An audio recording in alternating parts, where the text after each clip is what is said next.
Hello and welcome everyone. My name is Andrew Krauss. I am the co-founder of inventRight, and we're going to be doing a whole hour of question and answer, providing you guys have enough questions, which has never been an issue, and I really look forward to it.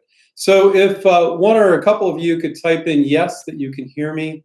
Occasionally YouTube glitches, so I don't want to be like talking and you guys can't hear me. So if you could confirm that. Okay, great. Thank you, guys. Thank you, Tony, 91 Sam.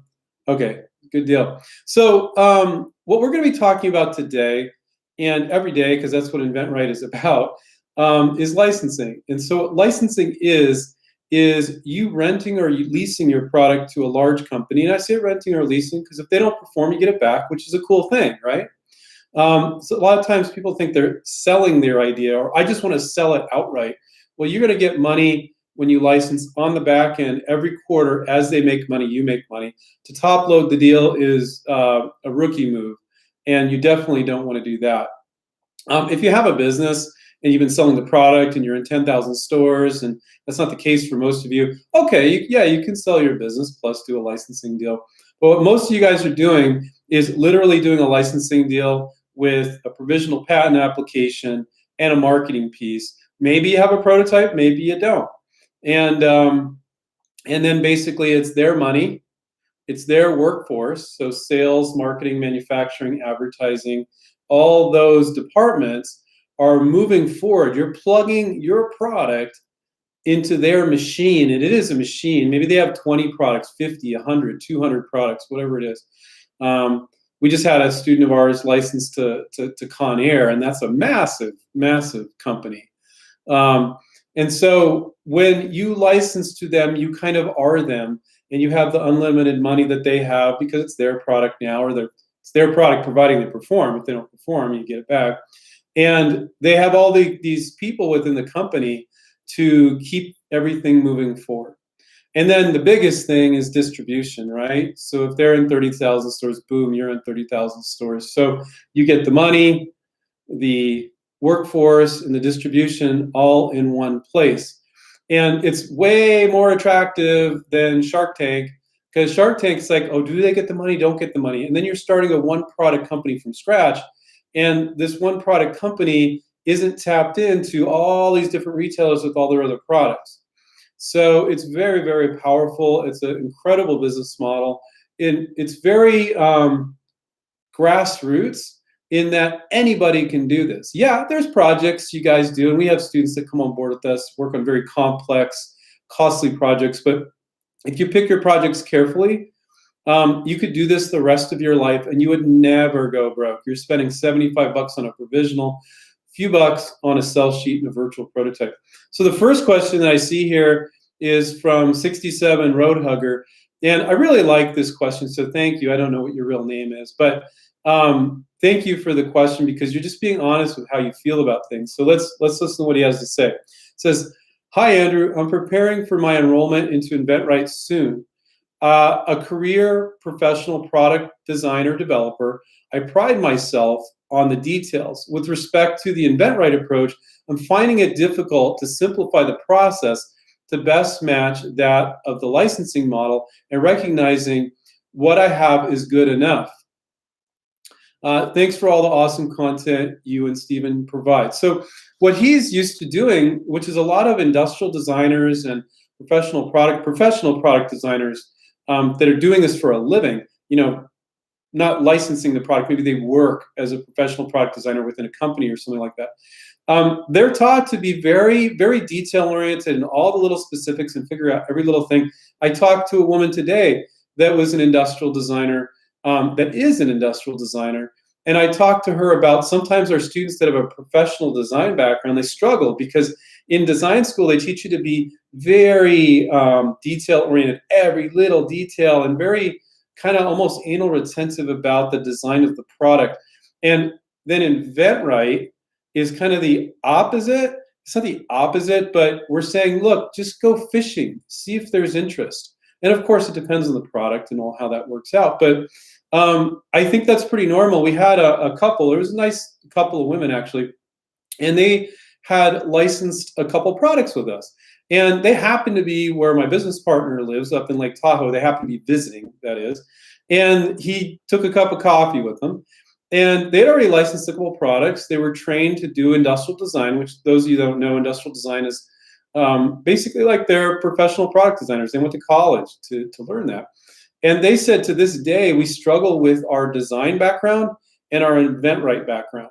Now, they said they're both valuable, but the design background taught them to be really anal retentive, every little detail, every little angle.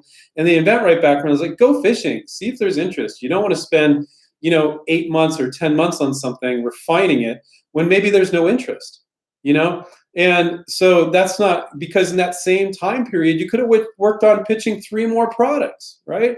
And that is very much the crux, or one of them, of the inventRight approach.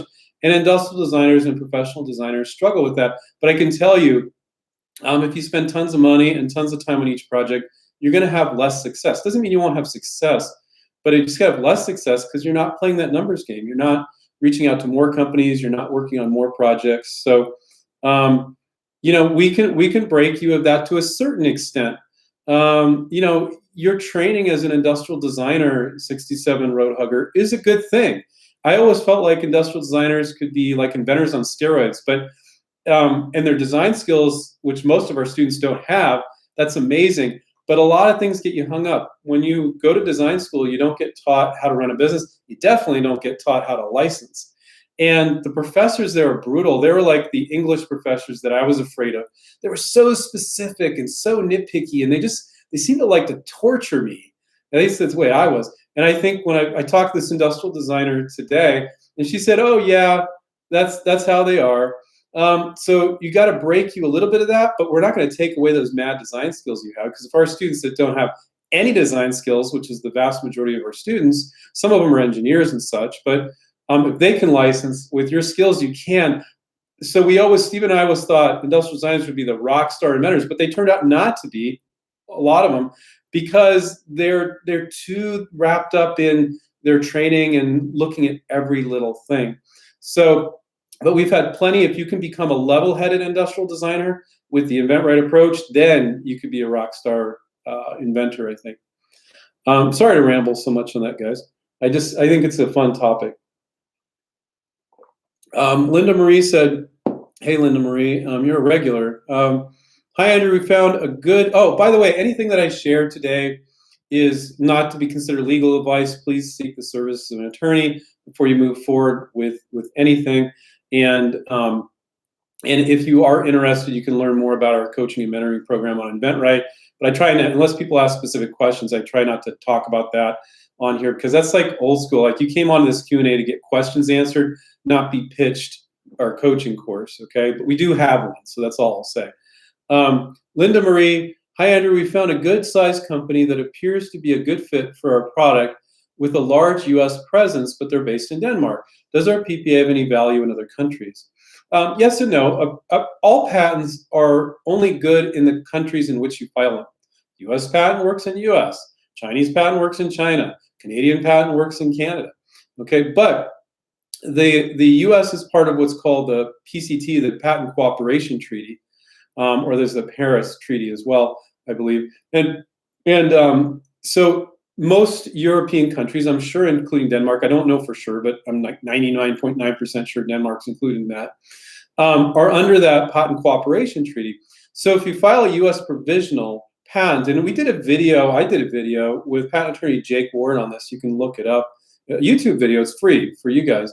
In a roundabout way, a US provisional is a provisional patent in these other countries, because what it does is it preserves your right to later file what's called a PCT application, and then later file in those countries. So absolutely, I would, if it was, I can just tell you what, I'm not going to give you legal advice, I can tell you what I would do if it was me. I'd be perfectly happy with my US provisional. And if patents were really important to them, you can say, great, we can file a PCT and then file in Denmark. So that's the long and short of it. But if you want details on that, we got into nitpicky details with patent attorney Jake Ward. Probably if you just type in Jake Ward into our YouTube show, you can find out more about how a US provisional is kind of a quasi-provisional patent in other countries that don't even have provisional patents. But there's some caveats there. I've never ever had one of our students have that bite them in the butt ever in all the years we've been doing this. So there's all these things that can happen, and then there's the things that typically happen. I mean, we've had students in over 65 countries. We do this for 21 years. People will ask me questions sometimes, and I'll say, well, we've never seen that happen in 21 years with students in 65 countries. Does that give you some perspective? And they're like, oh, okay. But then I say, well, that could happen. So, but worrying yourself with what could happen, and especially spending large amounts of money or even small amounts of money on things that you're more likely to get hit by lightning, that's not really the smart way to invent and license products. So getting that information from people that have been through it like us is a good thing. Mike says, seems like a PPA is worth more to a firm if not shared with its competitors. I don't know what that means. So is it best to contact the preferred firm or just contact all firms at the same time? How would you select your preferred firm, biggest, second biggest, mid-size, or small firm? Many thanks and awesome help you and Stephen provide. Both of you are the best. Thank you, Mike. So let's just talk about reaching out. You know, when you are licensing a product, you're going to want to shoot yourself in the head if you reach out to one at a time. Because if you get interest, and then you're like, oh, these are my guys. And then you go back and forth with them. There's a lot of details involved there, of course. But let's say 2.5 months, we decide we're not interested. You call 3 more, another one interested. Back and forth, 3 months now. We decide we're not interested. Oh my God, you can string this thing along forever. It's perfectly acceptable to call all of them, and you should call all of them at the same time. And, you know, it's not uncommon to get interest from multiple at the same time, but to get to the final negotiation stage is very rare, and it's a great problem to have. And it, quite frankly, is not a problem. And so you move forward with every company. Even, let's say you have interest from 3, you move forward with all of them as if the other one, you're not getting interest from anybody else. You don't talk about the other ones. You don't pit them against each other. There are very rare cases where you would say something, but you move and it just works itself out. That's what I've found over the last 21 years.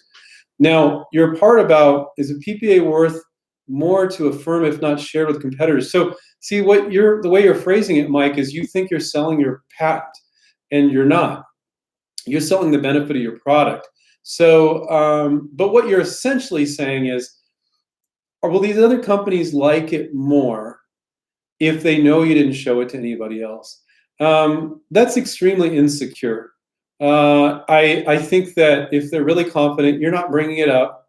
Of course, you're going to shop it around. But if they're that worried about it that you showed it to somebody else, the only guys that I feel like really freak out about that, the only ones in any industry, are the DRTV infomercial guys. And I will make the exception there and say those guys, they're really paranoid because they knock each other off left and right. They're really terrible about that. So I would, and I'm generalizing there, they're not all bad, but there are some that are pretty bad. And that you just do those one at a time. If it's a DRTV infomercial product, because they trip out when you showed it to somebody else. So then in that case, you would pick, you know, your best one first and then go down from there. Don't do that with any other industry that I know of. Shoot it out to all of them, okay? And you don't need to separate it, big, medium size, small. You call them all at the same time. You LinkedIn message them all at the same time. And those are the techniques that you use. Use LinkedIn, use email, and use phone. LinkedIn being my favorite now, but you know, sometimes these guys, the marketing managers or gals, whoever's there for the company, with some companies, like the person that you really need to reach out to, they're only going on LinkedIn when they need a job, or they go on there once a month or something like that. So for those, if they're not being responsive, you need to pick up the freaking phone and call them, you know? And it's not a big deal. You're just asking permission to send your sell sheet. You know, maybe you're getting the email from the gatekeeper and then you send it on over. But you really should be using all those methods. So thank you, Mike. I appreciate that for the question. Jason, if I have a product in the grooming industry, but it's not exactly fitting into companies like Philips product line, but can still benefit their customers, do I contact companies like them? I can't say one way or another, Jason, because I haven't seen your product.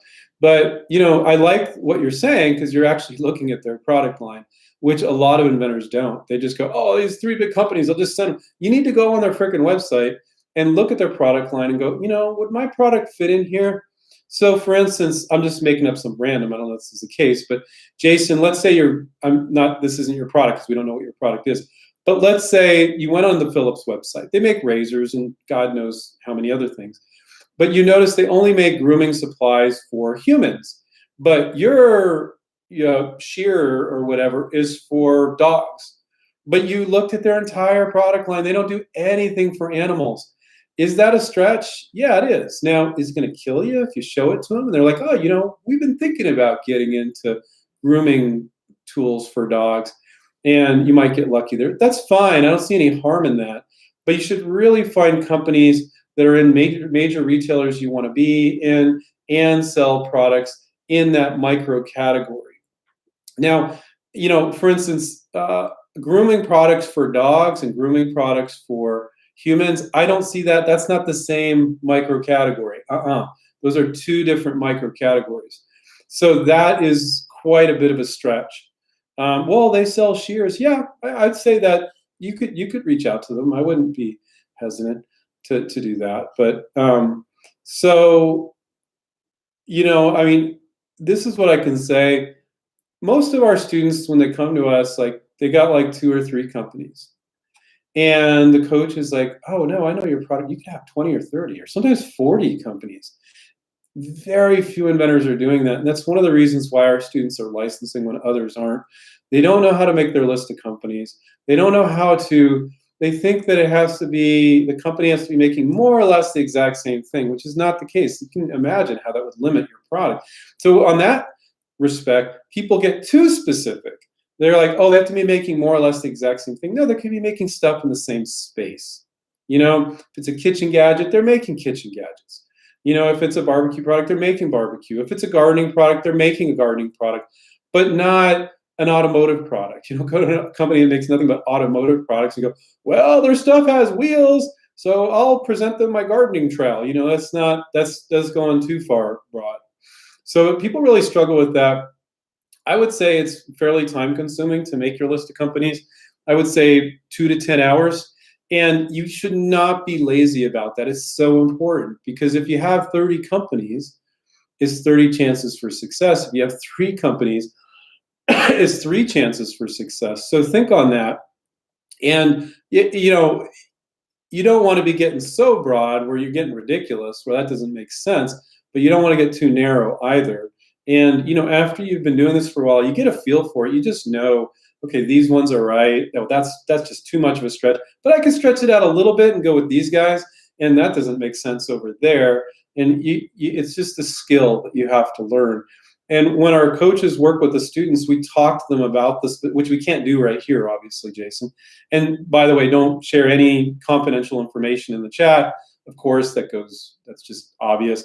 But when a coach is looking at the student's product, and they can say, oh, well, maybe you could expand it here, but I wouldn't go there. And I go with these retailers, and I go with companies that are doing this and that. And they can guide them very specifically. And then you felt it, you've experienced it, and then it's a little bit easier to do with the next product. Some products are more difficult than others. There's, consumer products, there's industrial products, there's medical products. And sometimes people think that our students are just doing consumer products. I had this guy license this giant drill the size of like a Volkswagen Bug, for drilling into the ground and all sorts of stuff. So licensing is licensing. It doesn't matter if it's industrial or consumer or commercial or B2B or B2C. You can license just about anything as long as it makes sense for them to sell that, Let's see. So thank you, Jason. Good question. Hi, Andrew. This is from Jonathan. Hope all is well. What questions am I to expect initially if a company shows interest? Are negotiations easy to an extent? No, they're not easy, especially at the beginning. Can they get easy? Yeah. I think once you experience it once or twice, I think that you can get pretty comfortable with all the major deal points. This is what I'll say. And this is why it's not so easy for people that are new to it. But once you get the hang of it, it can be. I think there's this misperception that the company will tell you what to do. And I can tell you right now, they will not. You need to be, this freaks people out, but it's not that hard, when our negotiation coach is guiding you. But you're more responsible for moving that deal the direction it needs to go than the company. They won't be like, oh, Bob, we like your product, and here's our formal process. We're going to do this and this and this. They don't do that. Even companies that do a lot of licensing don't do that. Sometimes you can ask them, so what's the next step? And they're like, well, we want to do this now. Okay. But you need to move the deal forward and point it in the right direction. They will say things and take the conversation a certain direction. And by the way, it's not the company guiding you. It's a person. And they're people just like you and me. So, they could have done 10 licensing deals, 20, 30. But the marketing manager who you sent it to, he's been with the company a year and a half. He's never done a licensing deal, but he's the one that liked your product. Now he's your Superman or Superwoman within the company, right? And so he's asking some dumb questions sometimes because he doesn't know how to move forward, because he wants to kind of vet you before he shows it in the rest of the company, in which some of those other people might have more experience in moving the licensing deal forward. So they'll ask, oh, well, send me your patent and prototype. Do you want to do that? Never. You never want to do that up front. You always want to get on the phone and talk to them. And so here's an interesting statistic that our negotiation coach told me. He said, literally half the time, they don't say that often, by the way, but sometimes they do. But when they do, they email you back, oh, send me your patent and prototype. And then we always tell our students, no, never do that. It's not that they're going to steal your idea or lose your prototype or something like that. It's that it doesn't move the deal forward, giving them what they want at that point. You need to get on the phone so they realize you're a real person, so they realize you're easy enough to work with. So you're not embarrassed to show your product around the company. You're not going to reach out and embarrass them, right? And you want to talk about the product. Now you're a real person. If you just go back and forth via email, you're not real. You're not, they're like, oh, I like that guy. He seems pretty chill. Like, he doesn't seem like the wacky inventor that's going to freak out if I want to make it a different color or something, right? So you're establishing rapport. That's incredibly important. But here's a statistic that we've noticed over the last 21 years. When they do ask for the patent prototype, which they don't frequently, up front, you send them your sell sheet or your video, they email you back, but can you send me your patent prototype? And we say, oh, can we set up a time to talk? I've got some questions for you. You probably got some questions for me. And you get on the phone. Half the time when they ask you for both those things, they won't ask you for either when they get on the phone. They didn't know how to start the conversation. So remember I said, maybe the company's licensed a bunch of products, but the guy you're contacting had never done a licensing deal? That's why they ask stupid questions like that, because that is stupid. Let's talk about the product before we get in the patent prototype, right? So you want to get on the phone and establish rapport. That's very, very important. That is not easy to do. Saying a royalty rate on a first call, don't want to say that. How do I answer these questions? What do you want? All these different things. So that's one of the things our negotiation coach guides our students on. And then once you become empowered with that back and forth on knowing how to move a deal forward, then you can do it on your own. And so it is the hardest part in the process. It's one of the hardest parts. It's not easy, Jonathan. I'm glad you asked, though, because I bet a lot of other people were wondering about that. Let's see. Hi, Damien. Damien just said hi. Caleb said, I have a tool. I got ahead of myself. I have a tool design. I'd like a German manufacturer.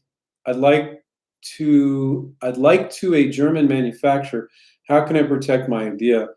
I would just file a U.S. provisional. Again, anything I'm sharing tonight is not legal advice. I'd file a U.S. provisional patent application.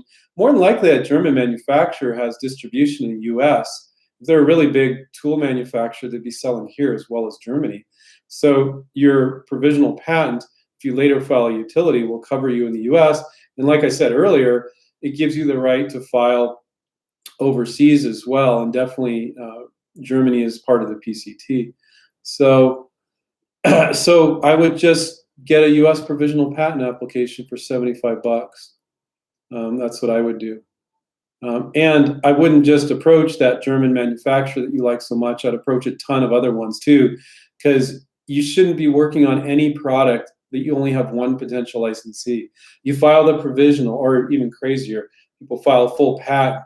They make the marketing materials, and then you call one company, and if they're not interested, you're toast. Are you kidding me? So if you believe that you only have one company, and if they can't license, there's nobody else. Now, I talked to people where they thought it was the case, and then I looked at the product, and I'm like, that's not true at all. You could go over here, you could do this, you could do that. Caleb, I would just file U.S. provisional, but again, that's not legal advice. So seek the service of an attorney before you move forward with anything. It's my little disclaimer. Valentino, hi, Valentino, how you doing? Sheila, hi to you too. Pepe, hi Andrew. If I have a sell sheet on a website with a password, is it better to send it by mail or fill the company form for inventors? Okay, yeah, I wouldn't do that. I wouldn't ever ask them to enter a password. So you don't need a website when you're licensing. And if you're not venturing and selling it yourself, I would take it down. You don't want to put your product up and publicly disclose it. Don't freak out if you have, but it's not necessary to license. And I definitely don't like it when inventors ask the potential licensee to enter a password. When you use, I'll give you guys a good tip here. When you use YouTube, Andrew was public. Yeah, it is, but it's not. So yeah, you don't want to publicly post it up on YouTube. So there are 3 different types of settings on YouTube. And we're on YouTube right now. There is public and there is private. Most of you probably think that you go with private. No, you don't, because you need their YouTube username if you go with private. And who's going to know their YouTube username if you're contacting a marketing manager? And then there's unlisted. You want to go with unlisted. So essentially what that is you upload it to YouTube, and you got to create an account. You can use your existing Google account if you have one. If you don't, you can create one. And it's free. And you upload it and you select unlisted. It's very, very important. You don't want to publicly disclose your product.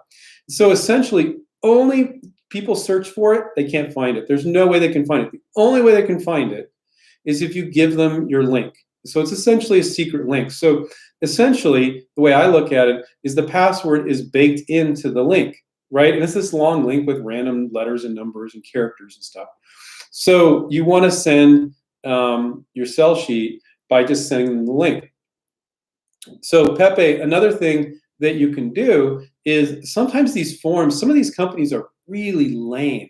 Any company that doesn't give you an opportunity to upload marketing materials is freaking stupid, in my opinion, because it says, like, unless they have some other reason why. There is one reason, I'll talk about that, but it says describe your product. Inventors and even professional marketers do a piss poor job of doing a written description on what the product is. That's not a good marketing piece.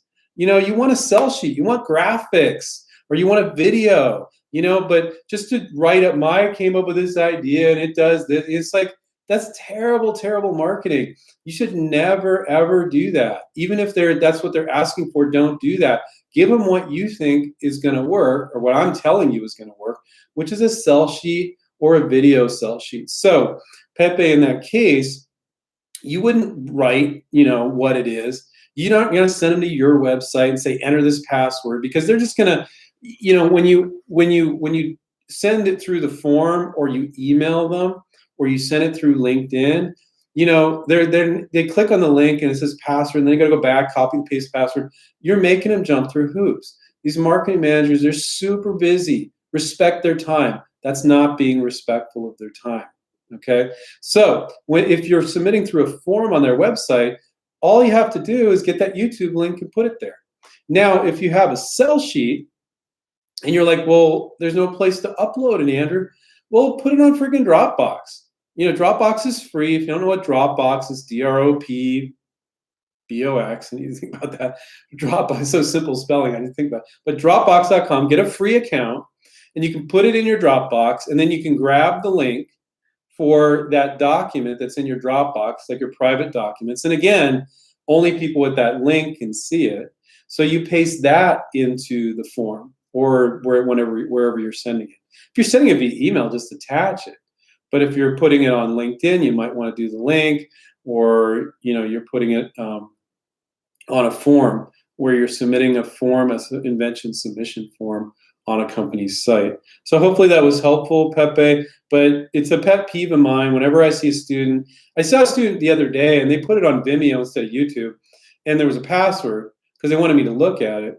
And I looked at it and I lectured him, gave a few sentences. Don't do the password. He's like, oh, that was just for you, Andrew. Of course they'll be putting it on YouTube. I'm like, good, but just don't do that. They don't have the time. They have about 6 to 10 seconds. That's all they have. Don't make them jump through hoops.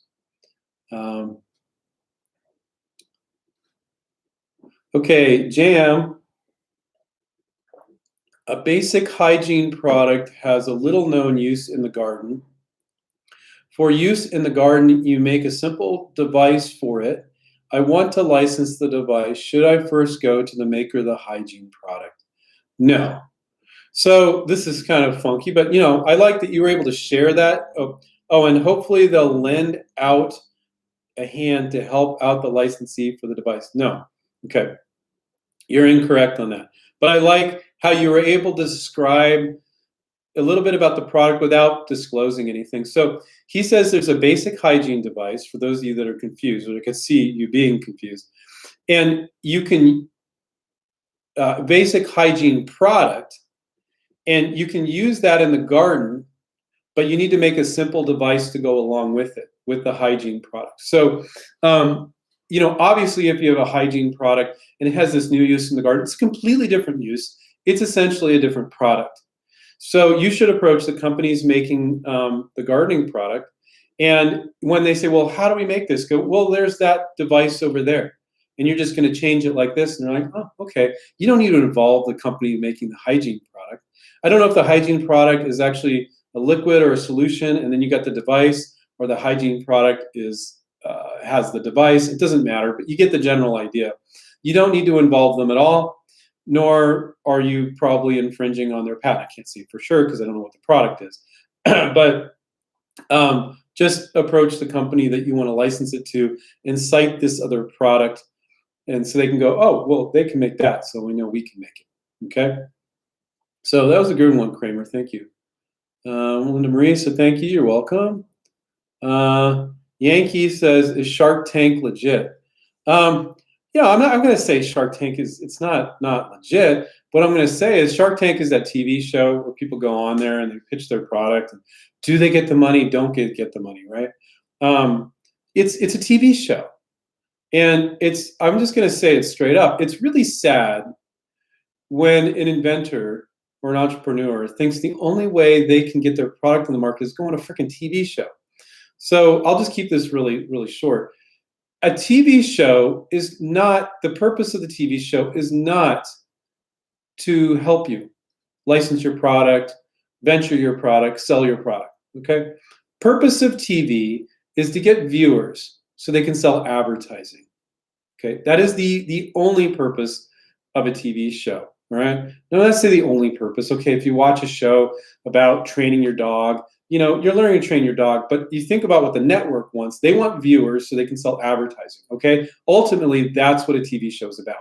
As a side note, if it was a show about training your dog and it helped the dog owner, yeah, they're helping you train your dog, okay? But it's sad when people think my only chance is to go on Shark Tank, because that's ridiculous.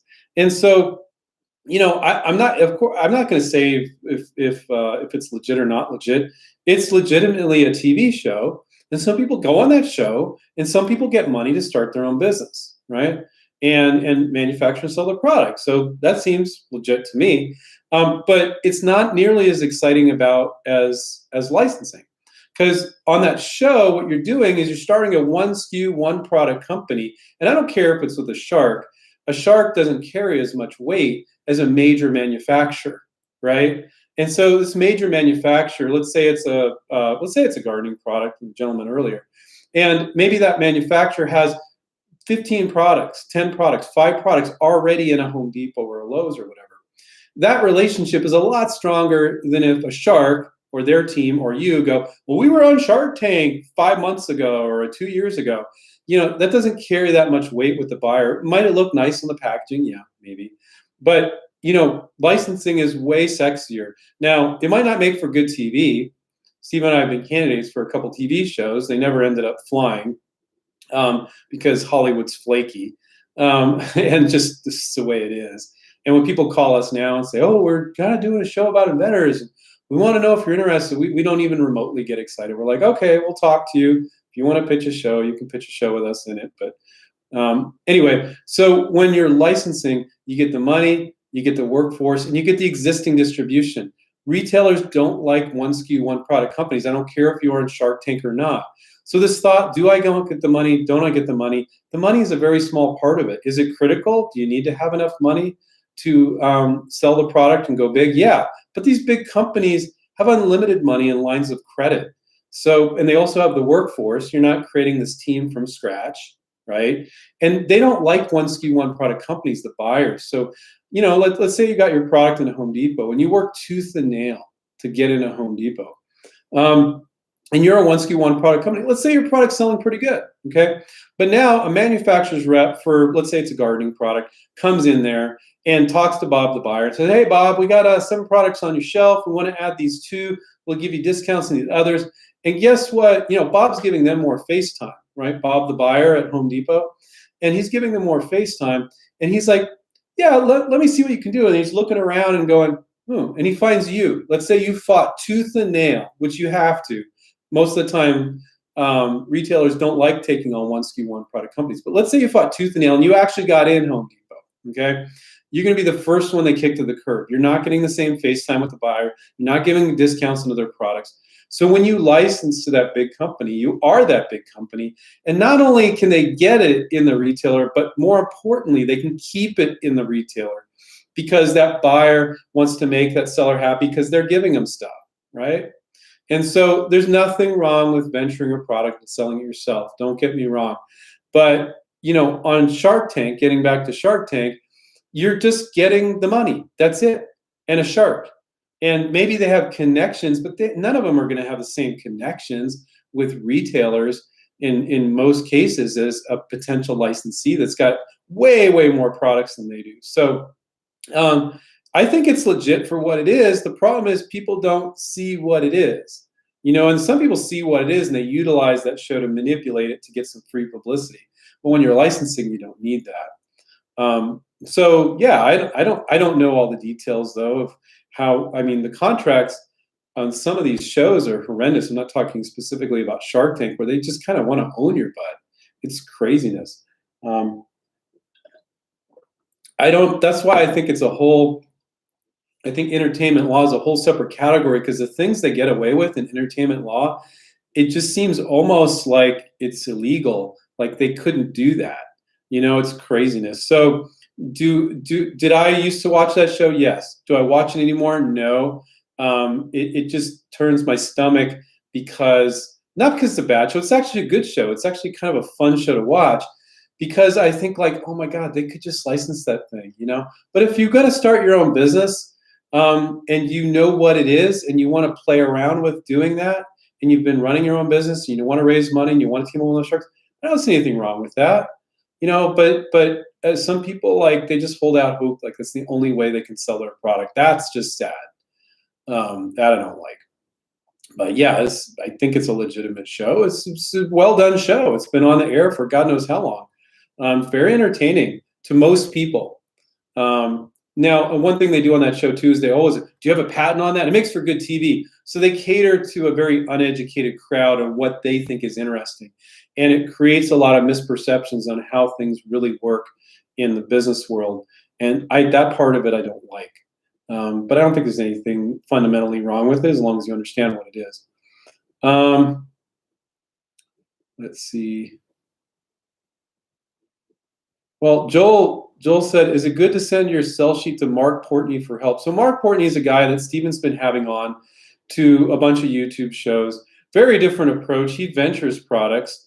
And he's a character, and Stephen likes having him on because he's kind of entertaining, and it gives people an idea of the massive difference between licensing and venturing. So that's up to you if you want to do that, Joel. But that's not what Mark doesn't do licensing.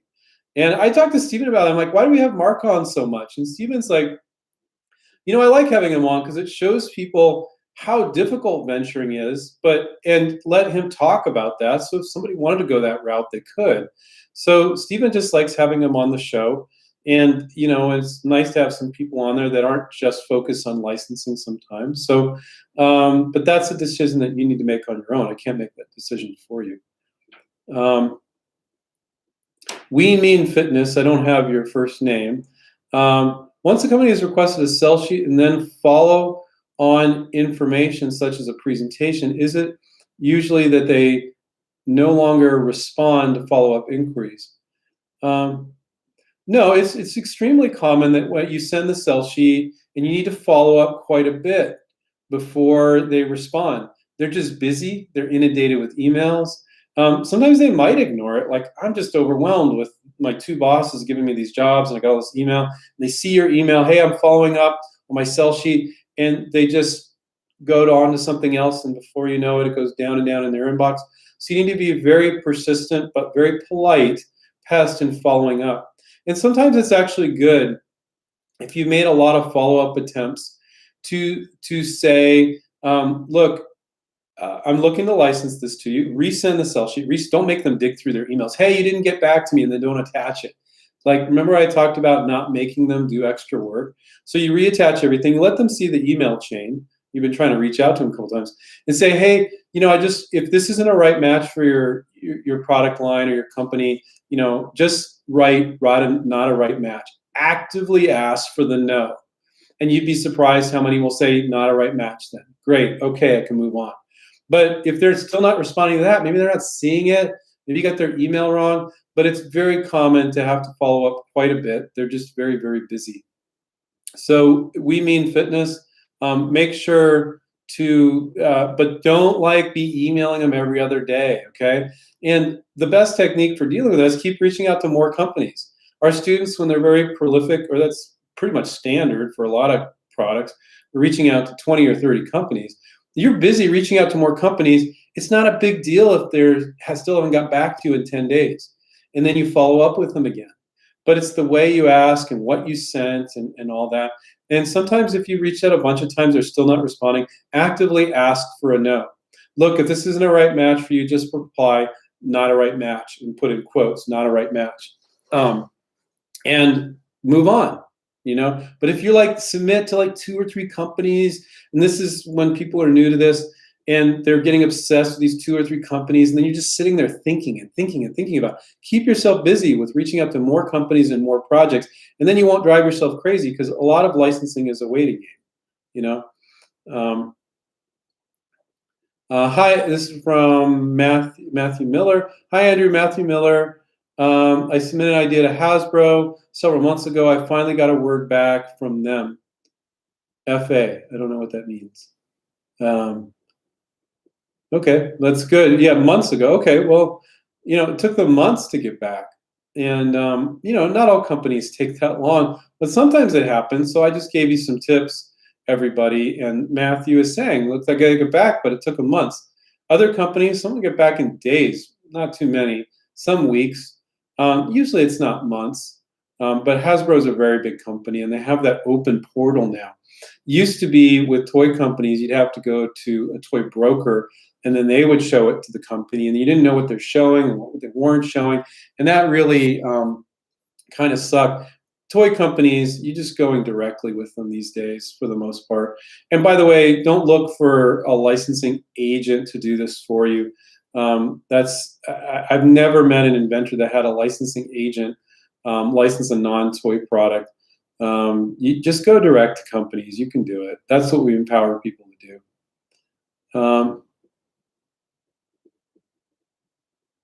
Okay, Valentino. Hi, Andrew. I can say with confidence that I'm pretty good at problem solving. Pretty good problem solver, and can be pretty creative, but ideas only seem to come on their own. Do you have any tips for generating them faster? Yes, but it's not about faster. It's about generating more vetted ideas. Most inventors don't have a formal process, and if I ask them, what's your process for coming up with ideas, they couldn't tell me. They're like, I don't know. They just kind of come to me. It just started happening to you one day, and that's actually pretty common. But so it's not about coming up with ideas faster, although this will take care of that as well. It's about vetting the idea right up front. And actually, so this is what you do. You go on Google Images and you study a microcategory. So you can't study all barbecue. I always use this as an example. You guys have heard this before. You can't study all the barbecue products. That's overwhelming, because there's too many out there. There's so many barbecue products out there. But if you study that broad category and then you're like, you know what?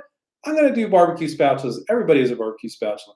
You could study that and become an expert in about 4 hours, probably 6 max. Know every barbecue spatula, price points, benefits of each one, all that. No invention. Let's just say you like barbecue, okay? No invention. Study the category. Try not to invent too much while you're studying it, okay? Study it all, then put your feet up on the desk, maybe another day. Make notes on all this. Maybe use Evernote. Maybe just bookmark it in your browser. Maybe take paper notes, whatever the hell works for you. Maybe put an Excel spreadsheet. I don't care. But you can't let it go in one ear and out the other. You need to know all these products. No invention, okay? Study that micro category of barbecue spatulas, and then you invent. And the idea may come to you literally while you're looking at all this stuff, preferably not, because you want to focus on really studying the category. I mean, if you do come up with something, write it down. Maybe later that day, maybe 2 days later, you're in the shower, maybe you're driving. Maybe you go back a couple days later and you look at all your research and you're like, you put your feet up on the desk and you think on it. Don't force it. And so now you've studied a microcategory and you've come up with an invention, being an expert in that category. Very few inventors do that. Most inventors come up with something, and the longer you're thinking about it and you don't do anything about it, the more it becomes fixed in your mind. This is what it is. This is what it is. And then people are very hesitant to do the research, to look at everything else in space. Oh, well, and then they do it half-assed. They're like, well, that thing sucks, and that sucks. That's no good. That's cheap. That's too expensive. And they're just trying to prove, oh, my product's better than everything. That is amateur hour. You don't want to do that. So it's harder to really be objective after the fact. But if you really want to be a high-functioning inventor, very few inventors do this, but if you really want to be a high-functioning inventor, which is what you're getting at, you study the microcategory first, and then you come up with an invention. Or the second you come up with the invention, you get on Google Images, you do that research right away. So you haven't fallen in love with your idea. That's how a pro does it. And that's also the quicker and better way to come up with a better product and faster, and it's fun. But if you come up with an invention, you don't take a look at the marketplace and study all the products out there for a year, you're wasting a bunch of your time, a lot of mental energy. You got to study that right away, and you're more likely to make a change to it. So, Valentino, I love that question. And so you're doing that using Google Images. You can use Amazon, Google Images, Google Shopping. Google Images is my favorite, because you get all this visual stimulation. And as inventors, we're all pretty creative and we're all pretty visual, most of us. So you get all that visual stimulation. And some of the products, if you typed in barbecue spatula, will go through to an article or a blog post or a place where the product is sold. It's kind of all over the map. And it's fun. And I think most of you, if you didn't already have an invention, well, you'll find that to be a lot of fun. But it's anxiety producing if you came up with the idea 6 months ago, 8 months ago, a year ago, 2 years ago, and now you're studying the marketplace. And citing what you've seen, oh, well, I don't know, I've been down to Home Depot and Lowe's, I haven't seen it. Crap, don't do that. Look, because there's a ton of stuff that's out there that you've never seen. You need to know about it, okay? And I just said crap to get your attention. I'm not a big at swearing at all, but every once in a while I'll do that to get people's attention in case you're falling asleep. Let's see what we got here.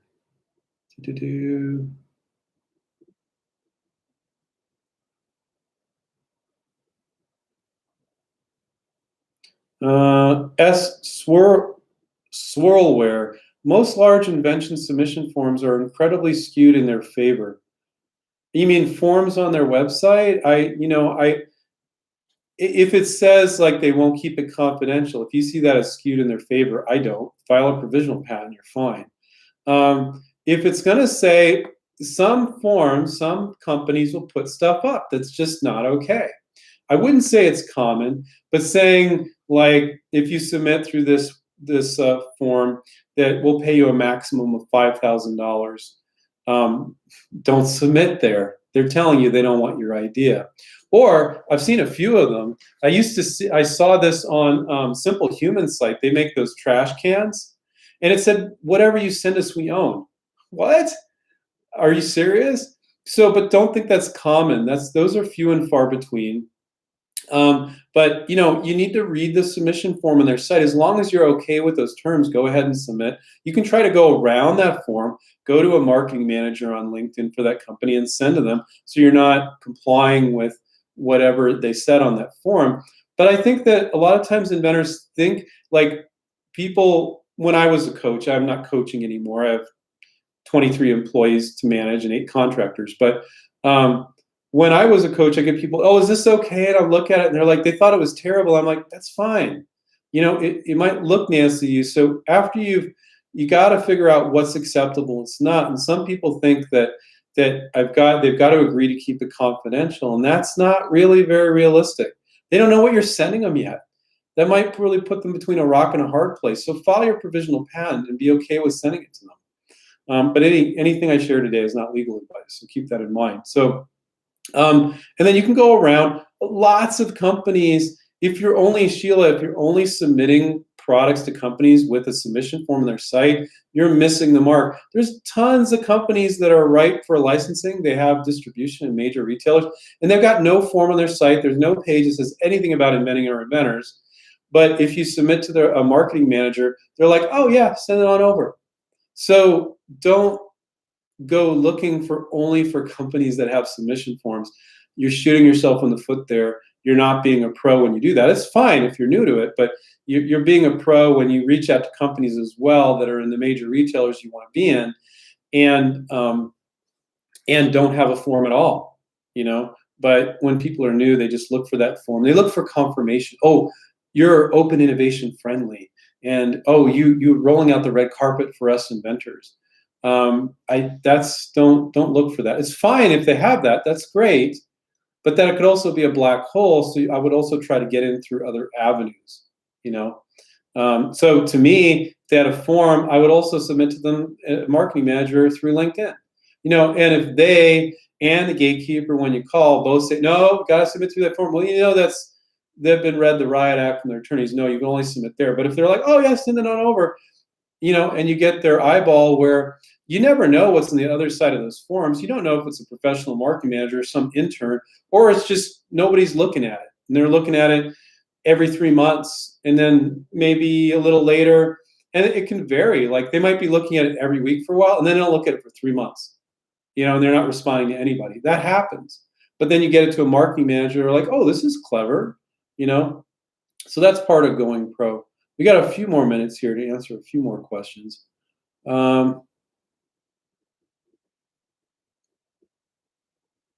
Okay. Ruben says, "What are a few ways I could strike up an initial conversation before soliciting information from a licensee to send over my marketing material?" It's just going to seem contrived if you do that, especially on LinkedIn.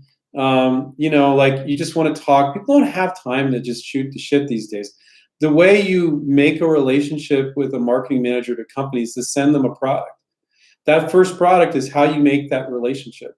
And so if you are just chatting them up and wasting their time, let's say it's on LinkedIn or via email, they don't have time for that.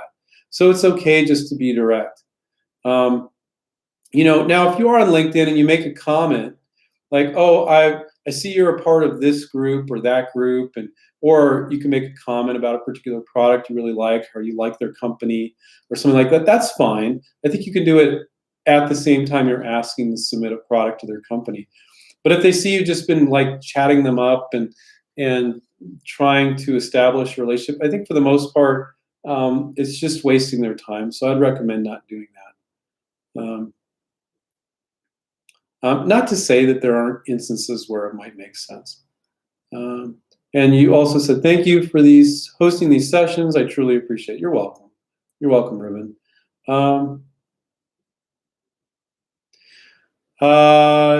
D.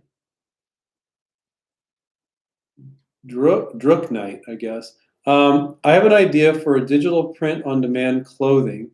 Other than a few small differences, the product would basically be the same as what a lot of other similar companies do, but the application/market would be pretty new, I believe. Does that sound worth pursuing?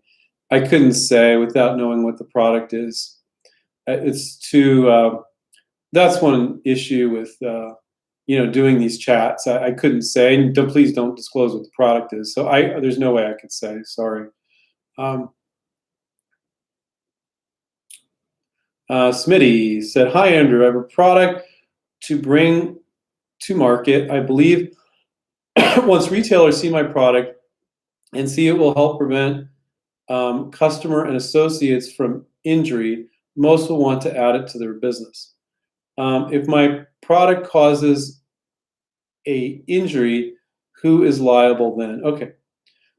So it sounds like you have a commercial product. Prevent customer. Okay. And see it will prevent customer and associate injuries. Okay. So it sounds like it's a fixture in the store or something like that that's going to prevent associates and customers from getting injured. So you would license it.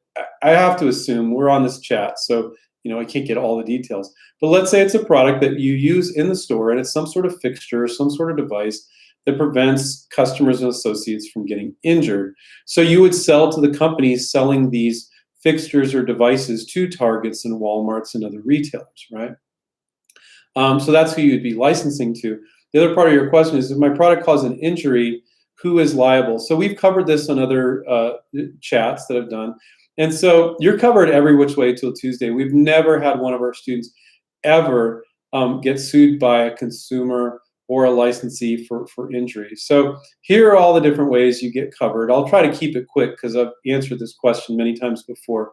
So when you do a licensing deal, you always want to insist you're covered under their product liability insurance. To sell at any major retailer, they'll have $1 million or $2 million of product liability insurance. And I've never had an instance where it costs them one dime to put you on their product liability insurance. And sometimes they don't know that, and you need to tell them that. You say, look, from my experience, it won't cost you anything to put me on your product liability insurance. So that's huge right there, right? Another measure of protection is they don't know you exist. We had this one company that's licensed a bunch of products from our students, and they put the inventor's picture on the back of the package, but 99.5% of the time, they're not going to do that. So they don't know you exist. And even if they did look it up, maybe via a patent or something like that, they're going to want to sue the company, not you, right? But let's say they did sue you. When you do the deal, first off, you're covered under their product liability insurance. So that's probably going to cover you, hopefully. But you always do a licensing deal with the company under your LLC. So the money comes in, you then deposit in your personal bank account. It's a shell of a company. So if you did get sued, you would just you just close up that company. And I've never had that happen in 21 years. Would you be able to do a separate deal with the same company, potential licensee? Probably. But so one, they don't know you exist. Two, you're covered under their product liability insurance. Three, you never do a licensing deal under your own name. You always file an LC. So it's just an empty shell, and they can't get out your personal assets. And then for our international students that are overseas, what are they going to come sue you in Greece or in Germany or something? Like, it's probably pretty unlikely. So you're covered every which way till Tuesday. We have students that have licensed ladder products, high liability products. They've never had an issue. So you want to cover yourself every which way, but our students have never had to use any of those things, not once. Could it happen? Yes, it could, and that's why you want to do all those things. Okay. Waleed, hi Andrew, does an issued or published non-provisional patent increase the opportunity for licensing? It can, but it's too big of a risk. To go out and spend 10 grand on a patent is risky in so many ways. You want to get a fish on the hook. If you can spend $75 on a provisional, and then get them to give you the money to pay for the patent, that really lowers your risk dramatically. But then another risk for filing a full utility patent is they come up with issues. They're like, well, we really like this product, but we don't like this or this. Now you need to file a whole nother freaking patent. That's nuts. And so it's such a bad use of money and so unnecessary. We have plenty of people that have filed patents and they come on board and they license the product. But the companies quite often don't care if it's patent pending. To think that any company that says, oh, we can't license this from you, it's not issued, that's ridiculous. I mean, for any company to come up with a new product, even themselves, come up with their own product, they're like, well, we came up with this great product, and we're going to sit around waiting because it can take 2 to 3 years for a patent to issue quite often. And then we'll bring it to the market. It's ridiculous. The product might not even make any sense anymore at that point. So when companies really obsess over whether or not it's issued, that's a major red flag.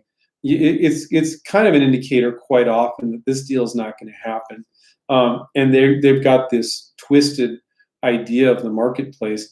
But in some industries that are really brutal with the patents, could it help that you have an issued patent if you've already filed one? Sure, but it's just not worth it, and it's not necessary. And you could end up having to file another one because then you got to fix whatever you didn't put in the first one because you didn't really understand the manufacturing, all of that.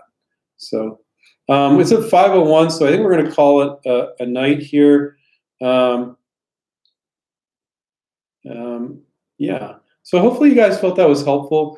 One thing I like to say at the end of these Q&A sessions is most of you, probably 95% of you, coming up with ideas just became part of who you are one day. You just started having ideas. You didn't say, I'm going to plan to be an inventor. It's part of who you are. But there's this big disconnect then. The longer you're thinking about your ideas and you're not getting them out and you're not really making an attempt, and filing patents and making prototypes is not getting your idea out. That's just spending money. But you're not getting it out in front of potential licensees, and so that they can license it and pay you royalties. It starts to become a little bit of thorn in your side. You get so excited about coming up with ideas, but then when you can't get it out because you're like, well, I don't know how to do that. And then you just go back and file more patents, make more prototypes.